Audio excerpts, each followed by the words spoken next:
क्षमा गर्नुहोला प्रधानमन्त्रीजी, तपाईको बारेमा यस्तो टिप्पणी गर्दै गर्दा मलाई यो क्षुद्र टिप्पणी जस्तो लागेको छ, तर म गर्न बाध्य छु।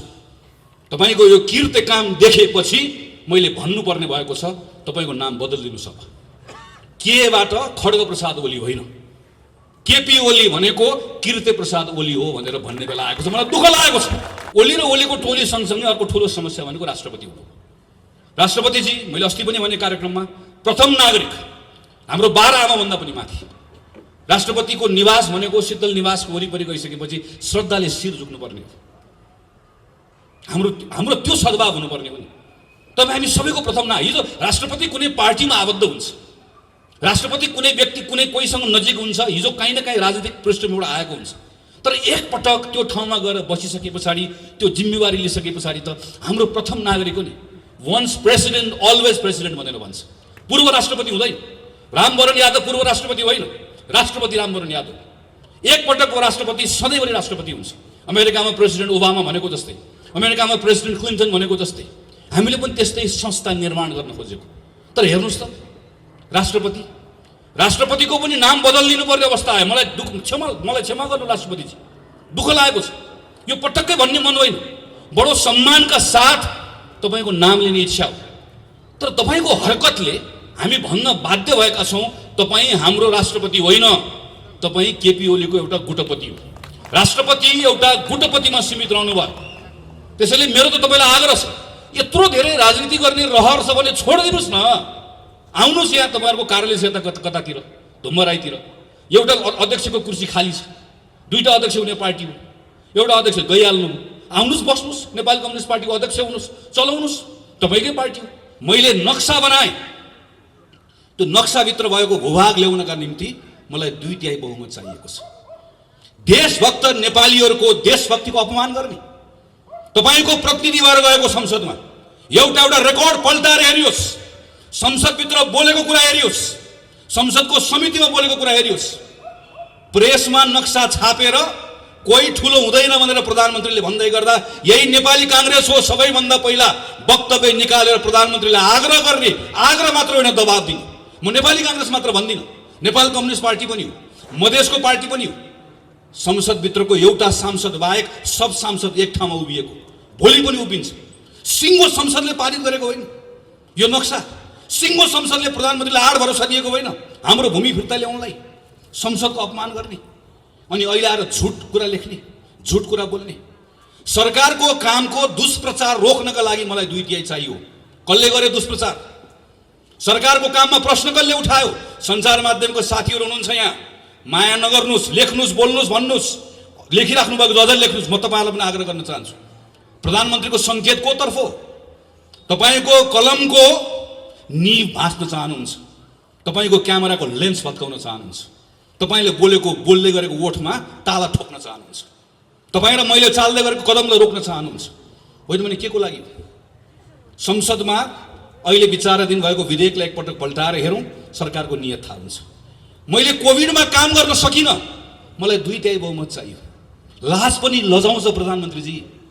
40 अरब रुपियाँ लाग्छ यो चुनावमा, मसँग सुका पनि छैन, मोहर पनि छैन, मेरो खुत्रुके खाली छ भनेर तपाईँ र मलाई खोप लगाउनको लागि प्रधानमन्त्री र मन्त्री माग्ने जस्तो खुत्रुके बोकेर माग्ने, सूचना निकाल्ने, अनि 40 अरब लाग्ने चुनावको भारी हामीलाई बोकाउने, अनि उल्टो पत्रमा के लेख्ने कि मलाई कोभिडमा काम गर्नका निम्ति 2/3 बहुमत चाहियो भनेर लेख्ने। यस्तो निर्लज्जताको पराकाष्ठा हो। त्यसैले प्रधानमन्त्रीले यो बेलामा अनधिकृत असंवैधानिक मात्र होइन, चरम अराजनीतिक काम पनि हो। देश कुन अवस्थामा छ? हाम्रो अवस्था के हो? अहिले 101 शक्ति राष्ट्रहरू समेत हल्लिएको बेला छ। अमेरिकाको नयाँ राष्ट्रपति निर्वाचित भएर आउँदै गरेको राष्ट्रपति के भन्छ? म 1 महिनाभित्रमा यति करोडलाई म खोप दिन्छु भनेर भन्छ। सिङ्गो संसारमा निर्वाचनबाट आएका मानिसहरू आफ्नो नागरिकको जनस्वास्थ्यको विषयमा के गर्ने, रोजगारी गुमाएका छन्, कसरी पुनर्स्थापित गर्ने, कसरी किसानलाई, मजदुरलाई, सारा मान्छे सबतिर छटपट्टि भइरहेको बेलामा नागरिकलाई कसरी मद्दत गर्ने भन्ने भइरहेको बेलामा हाम्रो प्रधानमन्त्री हिजो संसद चलिरहेको बेलामा संसद रोकेर अर्काको पार्टी फुटाएर संसद अपहरण गर्ने प्रयास गर्नुहुन्छ। मैले गनेर राखेको थिएँ 28-29 दिनसम्म प्रधानमन्त्रीले 17-18 घण्टा काम गर्नुभयो, म्याराथन मिटिङ गर्नुभयो, तर एक पटक तपाईँ र मेरा बारेमा, नागरिकको बारेमा चिन्ता गर्नु भएन। 9 महिना सिंहदरबार टेक्नु भएन। र आज सारा देशभरिका जनता रोग भोग शोकको बेलामा डुबेको बेलामा, यिनका बारेमा सोच्नुपर्ने बेलामा, हाम्रो काँधमा यो बेलामा सांसदहरू सबै त्यो जिम्मेवारी बोकेर हिँड्नुपर्ने बेलामा ढाँटेको कुरा काट्ने पनि मिल्दैन भनेको यही। मैले त भनेको छु, अब क्षमा गर्नुहोला प्रधानमन्त्रीजी, तपाईँको बारेमा यस्तो टिप्पणी गर्दै गर्दा मलाई यो क्षुद्र टिप्पणी जस्तो लागेको छ, तर म गर्न बाध्य छु। तपाईँको यो कृत्य काम देखेपछि मैले भन्नुपर्ने भएको छ, तपाईँको नाम बदलिदिनुहोस्। अब केबाट खड्ग प्रसाद ओली होइन, केपी ओली भनेको कृत्य प्रसाद ओली हो भनेर भन्ने बेला आएको छ। मलाई दुःख लागेको छ, तर भन्नुपर्ने अवस्था आएको छ। प्रधानमन्त्रीले यो तहको कृत्य गर्छ, अदालतसँग गएर, राष्ट्रपतिको कार्यालयमा गएर। अनि म अचम्म पर्छु, प्रधानमन्त्रीको वरिपरि हिँड्ने मानिस हाम्रै नगरपालिकाको पनि हुनुहुन्छ साथीहरू। प्रधानमन्त्रीको वरिपरि तपाईँ भन्नुपर्ने, तपाईँ नाङ्गै हुनुहुन्छ प्रधानमन्त्रीजी भन्नुपर्ने, कुरी कुरी भन्नुपर्ने बेलामा वाह वाह भनेको छ, ताली बजाएको छ, ताली बजाएको छ, उचालेको छ, उकासेको छ, हाँसेको छ, थप्पडी बजाएको छ। अलिकति अप्ठ्यारो लाग्दैन? विवेक छैन? भोलि भोलि जवाफ दिनु पर्दैन? म आज सुभाष नेमाको सुन्दै थिएँ, मैले कसको कसको नाम बिर्सेर भन्दै हुनुहुन्थ्यो। नाम होइन कमरेड, तपाईँले संविधानै बिर्सनु, तपाईँले आफ्नो जिम्मेवारी नै बिर्सनु भयो, तपाईँले आफ्नो हैसियत नै बिर्सनु भयो। सुभाष नेमाङलाई थोरै पनि अप्ठ्यारो लाग्दैन? अहिले पनि, आज पनि उभिएर, आज पनि कुन चाहिँ हलमा कहाँ गएर बोल्दै हुनु, मैले बाटोमा आएर हेर्दै थिएँ। यो संविधान सम्मत छ भनेर भन्न सक्नुहुन्न, अहिले पनि भन्ने आँट छैन। तर पनि आएर यो बेलामा आएर प्रधानमन्त्रीले गलत गरे पनि भन्न सक्नुहुन्न। यस्तो सबै म यसो हेर्छु वरिपरि बसेको मानिसहरू, प्रधानमन्त्रीको टोली, प्रधानमन्त्री त हुनुभयो उहाँको केपी ओली र ओलीको टोली। हाम्रो समस्या यहाँ हो, ओली र ओलीको टोली सँगसँगै अर्को ठुलो समस्या भनेको राष्ट्रपति हुनु। राष्ट्रपतिजी, मैले अस्ति पनि भने कार्यक्रममा, प्रथम नागरिक, हाम्रो 12 आमाभन्दा पनि माथि। राष्ट्रपतिको निवास भनेको शीतल निवासको वरिपरि गइसकेपछि श्रद्धाले शिर झुक्नुपर्ने हो। हाम्रो त्यो सद्भाव हुनुपर्ने हो नि। तब हामी सबैको प्रथम हिजो राष्ट्रपति कुनै पार्टीमा आबद्ध हुन्छ, राष्ट्रपति कुनै व्यक्ति कुनै कोहीसँग नजिक हुन्छ, हिजो काहीँ न काहीँ राजनीतिक पृष्ठभूमिबाट आएको हुन्छ। तर एकपटक त्यो ठाउँमा गएर बसिसके पछाडि, त्यो जिम्मेवारी लिइसके पछाडि त हाम्रो प्रथम नागरिक हो नि। वन्स प्रेसिडेन्ट अलवेज प्रेसिडेन्ट भनेर भन्छ। पूर्व राष्ट्रपति हुँदैन। रामवरण यादव पूर्व राष्ट्रपति होइन, राष्ट्रपति रामवरण यादव। एकपटकको राष्ट्रपति सधैँभरि राष्ट्रपति हुन्छ। अमेरिकामा प्रेसिडेन्ट ओबामा भनेको जस्तै, अमेरिकामा प्रेसिडेन्ट क्लिन्टन भनेको जस्तै हामीले पनि त्यस्तै संस्था निर्माण गर्न खोजेको। तर हेर्नुहोस् त, राष्ट्रपतिको पनि नाम बदलिनु पर्ने अवस्था आयो। मलाई क्षमा गर्नु राष्ट्रपतिजी, दुःख लागेको छ। यो पटक्कै भन्ने मन होइन। बडो सम्मानका साथ तपाईँको नाम लिने इच्छा हो, तर तपाईँको हरकतले हामी भन्न बाध्य भएका छौँ, तपाईँ हाम्रो राष्ट्रपति होइन, तपाईँ केपी ओलीको एउटा गुटपति हो। राष्ट्रपति एउटा गुटपतिमा सीमित रहनु भयो। त्यसैले मेरो त तपाईँलाई आग्रह छ, यत्रो धेरै राजनीति गर्ने रहर छ भने छोडिदिनुहोस् न। आउनुहोस् यहाँ तपाईँहरूको कार्यालय छ, यता कतातिर धुम्मराईतिर एउटा अध्यक्षको कुर्सी खाली छ, 2टा अध्यक्ष हुने पार्टी हो, एउटा अध्यक्ष गइहाल्नु, आउनुहोस् बस्नुहोस्, नेपाली कम्युनिस्ट पार्टीको अध्यक्ष हुनुहोस्, चलाउनुहोस्, तपाईँकै पार्टी हो। तपाईँ पार्टी चलाउनलाई, तपाईँको गुट चलाउन त्यत्रो आतुरता छ, तपाईँलाई देश चलाउने जिम्मा भन्दा त्यो महत्त्वपूर्ण, आउनुहोस्। तर तपाईँले सक्नु भएन। तपाईँ हाम्रो राष्ट्रपति हुन सक्नु भएन। राष्ट्रपतिले सम्मान आर्जन गर्ने भनेको त, आस्था भनेको त जित्ने हो नि बाबा। जबरजस्ती गरेर मलाई सम्मान नै भनिदिन्छु नि, अगाडि त भनिदिउँला। तर आस्था भनेको त यहाँबाट आउँछ, हृदयबाट आउँछ नि। तपाईँले गुमाउनु भयो। जसरी प्रधानमन्त्री केपी शर्मा ओली र उहाँको टोली, यसको सबैभन्दा ठुलो यो संवैधानिक अपराधको, यसको कुको सबैभन्दा ठुलो यसको जिम्मेवार हो, यसको साझेदार राष्ट्रपति हो। यो परिस्थिति निर्माण गर्नेमा अर्को ठुलो जिम्मेवारी उहाँले बोक्नै पर्छ। त्यो जिम्मेवारी बोक्ने भनेको नेपाल कम्युनिस्ट पार्टीको अर्को टोली हो। मैले आजभोलि उहाँहरूलाई के भन्ने गरेँ, नेपाल कम्युनिस्ट पार्टी कोष्टमा हामी यहाँ छौँ। उहाँहरूलाई त्यसो गरी चिन्न सजिलो हुन्छ। कसरी चिन्ने नभए नेपाल कम्युनिस्ट पार्टी हामी यहाँ छौँ भनेपछि थाहा हुन्छ हामीलाई। जहाँ अहिले आजभोलि लेखेर राख्नुहुन्छ हामी यहाँ छौँ भनेर। मेरो उहाँहरूलाई धेरै कुरा छैन, मैले खालि उहाँहरूलाई केही कुरा स्मरण गराउने मात्रै हो। भेटेर स्मरण गराउने मन छ, दिनहरू मितिहरू स्मरण गराउने मन छ। हामीले संसदमा लडेको बेलामा तपाईँहरू कहाँ हुनुहुन्थ्यो? आज राष्ट्रपतिले यो भन्दै गर्दा कति पटक भन्यौ तपाईँको अगाडि संसदमा, त्यो बेलामा तपाईँले के गर्नुभयो? राष्ट्रपतिको शीतल निवासबाट षड्यन्त्रको गन्ध आउँदैछ। भन्दै गर्दा तपाईँलाई सत्ताको सुगन्ध मात्रै आयो, कहिले तपाईँलाई गन्ध आएन। तपाईँले त्यो बेलामा तपाईँलाई त्यही तातो लाग्यो, न्यानो लाग्यो। हामीले तपाईँलाई कति पटक भन्यौँ सभामुख मात्रै हुनुहुन्छ, उपसभामुखको चयन गरौँ, संसदको बैठक अवरुद्ध गरौँ। उपसभामुख भएको भए आज संवैधानिक परिषदको अवस्था यो हुँदैन थियो। हामीले तपाईँलाई कति पटक भन्यौँ अदालत नचलाउनुहोस्, अदालत चलाउनु भयो। त्यो भन्दै गर्दा तपाईँ कहाँ हुनुहुन्थ्यो? हामीले तपाईँलाई कति पटक भन्यौँ निर्वाचन आयोगको पवित्रतालाई कायम राखौँ। आज मेरो सूर्य कहाँ गयो भनेर खोज्दै हिँड्नु परेको छ। हामीले हिजो भन्दै गर्दा कहाँ हुनुहुन्थ्यो? तपाईँहरू हुनुहुन्थ्यो कहाँ? तपाईँहरूमध्ये एकजना पाइलट भन्दै प्लेन चलाउने कुरामा मजाले तम्सेर बस्नुभएको थियो। तपाईँहरूमध्ये एकजना मौका परेको बेलामा माओवादीलाई घचेटेर निकाल्ने हो, हामी पूर्व एमाले एक हुने हो कमरेड भनेर मख परेर मजाले तपाईँ घुम्दै हुनुहुन्थ्यो। तपाईँहरूमध्ये एकजना सर्प पाल्दै हुनुहुन्थ्यो। तपाईँहरूमध्ये एकजना चुनाव हारेर पनि झ्यालबाट छिरेर राष्ट्रसभाको लोगो लगाएर तपाईँलाई माननीय हुन हतार भएको थियो। तपाईँहरू सबको नाडी छाम्नु भएको प्रधानमन्त्रीले, नाडी छामिकन हेपेको। तर तपाईँलाई हेप्दै गर्दा देश पनि हेपियो, चिन्ता यसको कारणले गर्दा हो। तपाईँका बारेमा धेरै कुरा भन्नु छैन, अहिले समयले हिसाब गर्छ।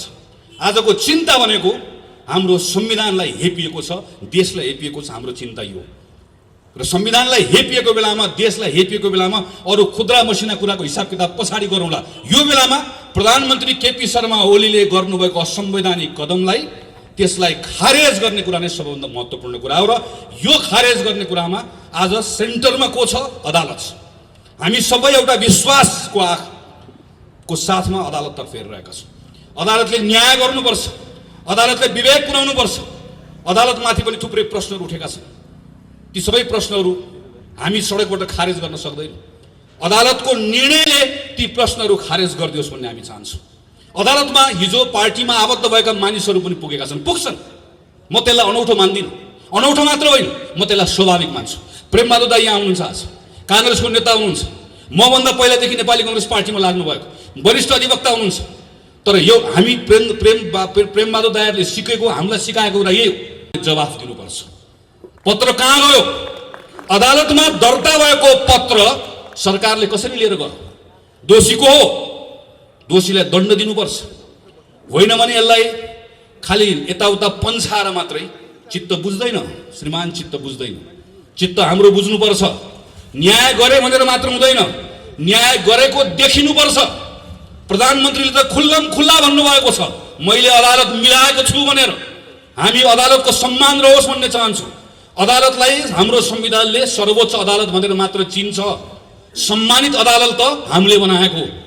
सम्मान भनेको मैले फेरि भन्छु आर्जन गर्ने हो, जबरजस्ती कहीँबाट सम्मान आउँदैन। त्यो सम्मान नगुमोस्, अदालतको साख नगुमोस्।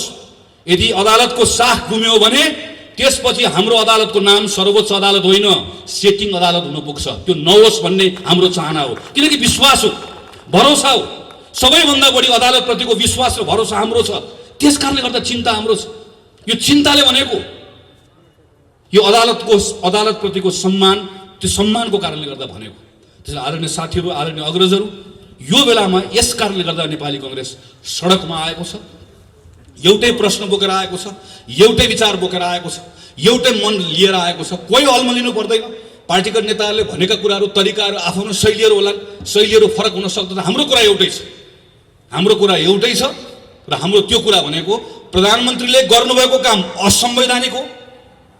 त्यस कारणले गर्दा आजको दिनमा असंवैधानिक कदम खारेज हुनुपर्छ र संविधानको पुनर्स्थापना हुनुपर्छ। यहाँ त संविधान चलाइएको छ, संसदको पुनर्स्थापना वा निर्वाचन यो त गौण कुरा हो। यहाँ मुख्य कुरा भनेको संविधानको पुनर्स्थापना हो। संविधान ठिक ट्र्याकमा आइसकेपछि संसद आउँछ, संसद पुनर्स्थापना हुन्छ। पुनर्स्थापित संसदले देशलाई फेरि लाने निर्वाचनमै हो। देश ढिलो चाँडो निर्वाचनमै जान्छ। त्यो निर्वाचनबाट नयाँ जनादेश आउँछ। त्यही नयाँ जनादेशले फेरि सबै कुरालाई ठिकठाक ढङ्गले सम्हाल्छ। तर त्यहाँसम्म पुग्नका निम्ति जाने बाटो ठिक हुनुपर्छ। र त्यो जाने बाटो भनेको विधिको बाटो, प्रक्रियाको बाटो। त्यो विधिको बाटोबाट, प्रक्रियाको बाटोबाट जाँदै गर्दाखेरि यो बेलामा जाने जम्मा एउटा बाटो छ।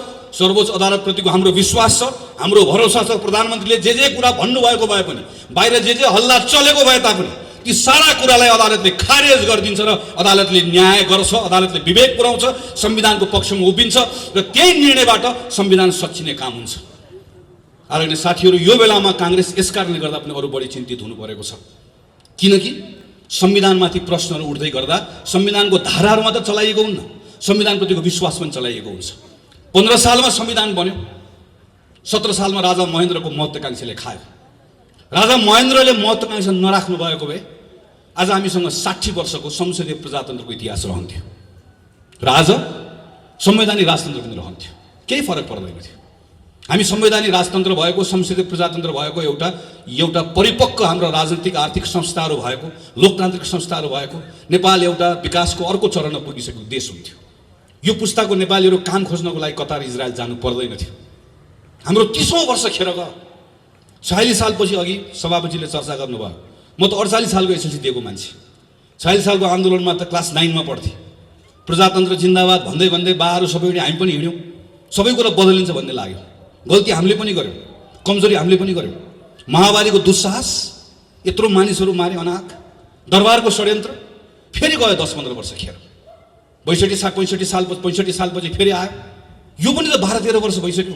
10 वर्ष लाग्यो राजनीतिक सङ्क्रमणको नाममा। एउटा संविधान सभा आयो, भङ्ग भयो, यो भयो त्यो भयो, बल्ल बल्ल संविधान आयो।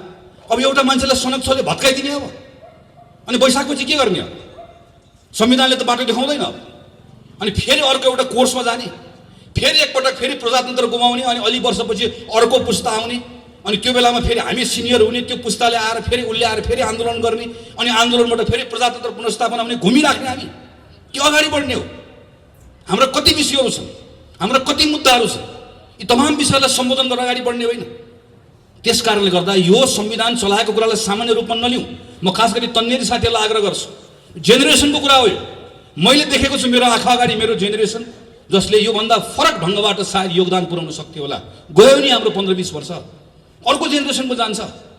नेपाललाई यही अवस्थामा राख्ने हो कि अगाडि लिएर जाने हो? म मात्र होइन, हामी सबै चाहन्छौँ, सायद होइन पक्कै पनि हामी सबै चाहन्छौँ हाम्रो जीवनकालमा हाम्रो देश बदलिएको हेर्न चाहन्छौँ नि।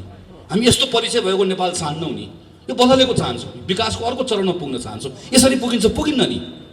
त्यसैले अहिले जहाँनिर यसलाई रोक्ने प्रयास भएको छ यसबाट बचाउनुपर्छ। हेर्नुहोस्, जब शासकहरू कमजोर हुन्छन् त्यो बेलामा तिनले जनताको भावनासँग खेल्न थाल्छन्। कोही धर्मको नाममा खेल्छन्। हेर्नुहोस् त कहिलेकाहीँ मान्छे त कोही के भनेर आउँछ, जसले हिजो मौका पाएको बेलामा हाम्रो मन्दिरको मूर्ति छाडेन, उसले तपाईँ र मेरो मन्दिर जोगाउँछु भनेर आउँछ, तपाईँ र मेरो धर्म जोगाउँछु भनेर आउँछ। हाम्रो धर्म यति कमजोर छ, अनि हामीलाई कहिलेकाहीँ लाग्छ हो हाम्रो बा खतरामा पऱ्यो, यसले जोगाइदिन्छ कि। हामीलाई लाग्छ कहिले हाम्रो जात जोगाउँछु भनेर आउँछ, अनि अर्को को आउँछ कहिले देश जोगाउँछु भनेर आउँछ। नक्सा बनाएको बेलामा म सम्झन्छु, जब भारतले एकतर्फी नक्सा बनायो हामी सब बोल्यौँ, काङ्ग्रेस कम्युनिस्ट सबै बोल्यौँ। म अहिले पनि प्रधानमन्त्रीलाई आरोप लगाउँदिनँ। प्रधानमन्त्रीले तुरुन्तै नक्सा नबनाउँदै गर्दा सायद देशको प्रधानमन्त्रीले हामीले भन्दा फरक ढङ्गले सोच्नुभयो होला, उहाँले सोच्नु पनि पर्छ।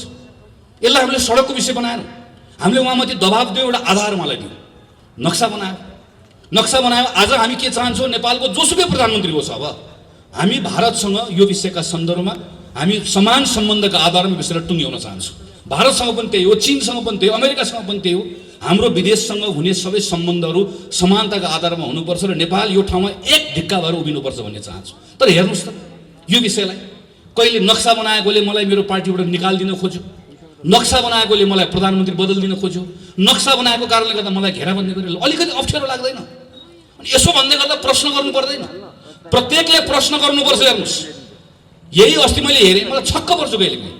यही जी टेलिभिजनको पत्रकार हो जसले हाम्रो प्रधानमन्त्रीलाई चीनको राजदूतसँग जोडेर अश्लील शब्दहरू प्रयोग गरेर समाचार बजाउँदै गर्दा हामी हो संसदमा बोल्ने, हामी हो सामाजिक सञ्जालमा लेख्ने, खबरदार प्रधानमन्त्री केपी शर्मा ओलीसँग 1000 असहमति छन्, तर मेरो प्रधानमन्त्री हाम्रो प्रधानमन्त्री हो, हाम्रो प्रधानमन्त्रीको बारेमा लेख्ने खबरदार भनेर लेख्ने हामी हो। मैले लेखेको भाषामाथि त्यो बेलामा गरेको टिप्पणी मैले पनि सम्झन्छु, यसरी नलेख्नुहोस् पछि अप्ठ्यारो पर्ला भनेर लेखेको सम्झन्छु। मैले मात्र होइन, सयौँ साथीले लेखे, पत्रकार लेखे, सबले लेखे। अनि हिजो मेरो प्रधानमन्त्रीको अपमान गर्ने, मेरो देशको अपमान गर्ने त्यही पत्रकारलाई बोलाएर सेटिङ गरेर अनि बालबटार बोलाएर अन्तर्वार्ता दिने, सबले थपडी बजाउने। अनि त्यही पत्रकार भोलिपल्ट गएर फेरि चाहिँ उसले लगेर सर्वत्र फेरि नाङ्गे बनाइदिने सगरमाथामा गएर, अनि फेरि त्यसपछि बर्बाद गरे भनेर भन्ने। सानो सानो कुरामा हामी उत्तेजनामा आउने, बहकिने, त्यो केले गर्छ? कमजोर भयो भने हुन्छ। हामी कमजोर भयो भने हाम्रो भावनासँग खेल्छ, कसैले धर्मको नाममा खेल्छ, कसैले जातको नाममा खेल्छ। आज हाम्रो परराष्ट्र मन्त्री जानुभएको छ, संसद भङ्ग गरेर जानुभएकोले हाम्रो परराष्ट्र मन्त्रीलाई हेपेको छ। यहाँ ठुल्ठुलो कुरा गरेर भयो पत्रकारसँग। हाम्रो परराष्ट्र मन्त्रीले भारतको प्रधानमन्त्री भेट्न पाउनु भएन, उहाँबाट आएको जासुसले भेट्छ, जासुसले मास्क लाएर आएर छिरेर भेट्छ हाम्रो प्रधानमन्त्री। यहाँ चीनको जासुसले पनि भेट्छ, भारतको जासुसले पनि भेट्छ। हामीले देखेनौँ, पढेनौँ, सुनेनौँ। तर हाम्रो परराष्ट्र मन्त्री भारत भ्रमणमा जाँदै गर्दा भारतको प्रधानमन्त्रीलाई भेट्ने समय पाउनु भएन। यसो भन्दै गर्दा खुच्चिङ म भन्दिनँ, दुःख लागेको छ र यो कुरालाई हामीले मनमा लिएका छौँ। भोलि हामी यसको हिसाब किताब गर्छौँ, हामी मिलेर गर्छौँ भन्छौँ नि। हामी यसलाई हाम्रो घरभित्रको हाम्रो जनमत निर्माण गर्ने कुरामा प्रयोग गर्दैनौँ, गर्नु पनि हुँदैन। धर्मको कुरा, जातको कुरा, देशको कुरा खेलाची कुरा होइन र यसलाई मौका पाएको बेलामा अर्काको विरुद्ध प्रयोग गर्ने कुरा पनि होइन। तर यिनै कुराहरूलाई प्रयोग गर्न खोजिएको छ।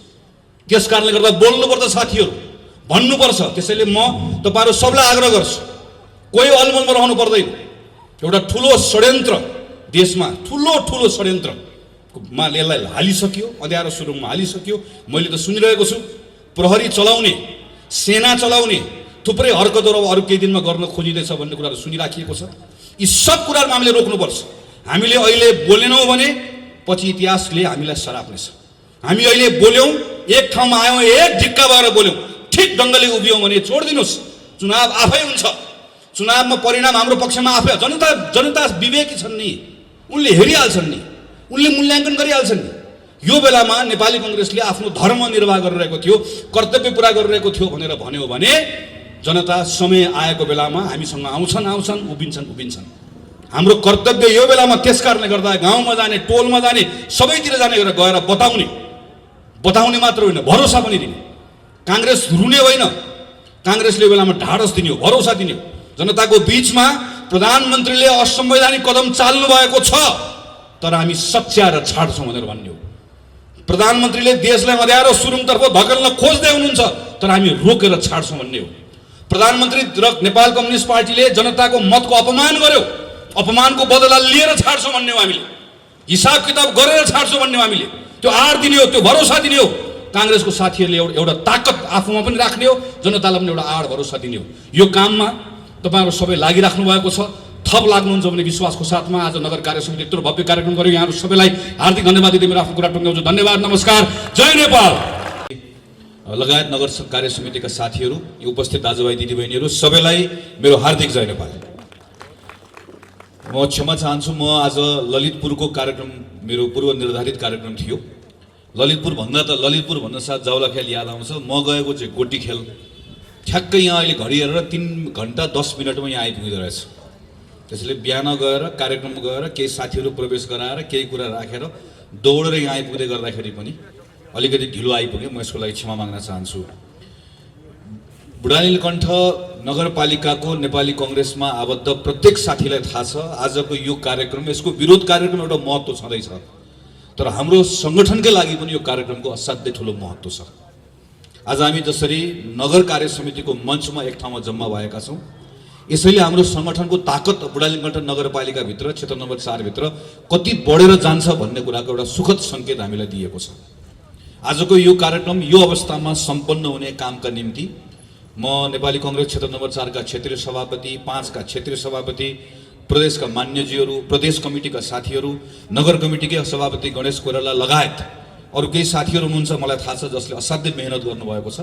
म त्यो मेहनत गर्ने साथीहरू, नगर समितिका साथीहरूलाई प्रति पनि ठुलो सम्मान प्रकट गर्न चाहन्छु। र जुन एउटा एकताको भावना, सङ्गठित भएर जाने कुरा, जुन एउटा सुखद प्रारम्भ भएको छ, यसलाई हामी सबैले यसमा बल पुर्याउँछौँ। हाम्रो सङ्गठनको ताकत हामी अझै बढाएर लिएर जान्छौँ। यो सङ्कल्प गर्ने आजको कार्यक्रम पनि हो। आज हामी 753वटा पालिकामा यसरी बाहिर आएका छौँ, 4 तारे झन्डा बोकेर। हामी बाहिर किन आएको? 2074 साल मङ्सिर 21 गतेको निर्वाचनबाट एउटा परिणाम आयो। 5 वर्षका निम्ति नेपाल कम्युनिस्ट पार्टीले गाडी हाँक्ने मौका पायो। नेपाली काङ्ग्रेसलाई भनियो, तिमीहरू गाडीको सिटभित्र पछाडिपट्टि गएर बस। हामी थपक्क गएर बस्यौँ। नेकपाले के भन्यो? 5 वर्षको लागि गाडी हाँक्ने सिटमा, चालकको सिटमा प्रधानमन्त्री केपी ओली बस्नुहुन्छ। हामीले भन्यौँ यो तिम्रो कुरा जसलाई राख। 5 वर्ष छ, गाडी हाँक्न पाएका छौँ, पछाडि बस्छौँ, अनावश्यक हल्ला गर्दैनौँ, दायाँ बायाँ गऱ्यौ भने खबरदार भन्छौँ, तर 5 वर्ष थपक्कसँग बस्छौँ, गाडी तिमीले चलाऊ, गन्तव्यमा पुर्याऊ भनेर भन्यौँ। बिचबिचमा कहिले दायाँ कहिले बायाँ कहिले यता कहिले उता गर्दै गर्दा खबरदार गऱ्यौँ, सच्याउनका निम्ति दबाब दियौँ, हल्ला पनि गऱ्यौँ, तर भत्काउने बिगार्ने काम गरेन। गाडीको चालकले के गर्यो, अस्ति केही महिना अगाडि हामीलाई भन्यो एकछिन गाडी रोक्छु, तपाईँहरू खानासाना खानुहोस्, एकैछिन रोक्छु भनेर भनेको, खाना हामीलाई पठाएर फर्केर आउँदै गर्दा हेरेको गाडी नै भिरबाट झारिदियो, गाडी नै बाँकी छैन। गाडी किन झारेको भनेर भनेको, मसँग धेरै न्यु खोज्यो ढाल्ने भनेर भन्छ। तपाईँले गाडी यसरी झार्न पाउनुहुन्छ भनेर सोधेको, उसले के भन्छ हामीलाई, गाडी झार्न पाइँदैन भनेर कहाँ लेखेको छ, गाडी झार्न पाइँदैन भनेर लेखेकोले गर्दा गाडी चलाउने जिम्मा पाएकोले गाडी नै भिरबाट ढाल्यो, गाडी नै छैन। अब त्यही कुरा खोज्न हामीहरू आज सडकमा आएको। जसरी गाडी चलाउने जिम्मा लिएकोले गाडी भिरबाट धकेल्न पाउँदैन, त्यसो धकेल्यो भने आफ्नो अधिकारमा नभएको काम गर्यो भनेर हामीले भन्छौँ।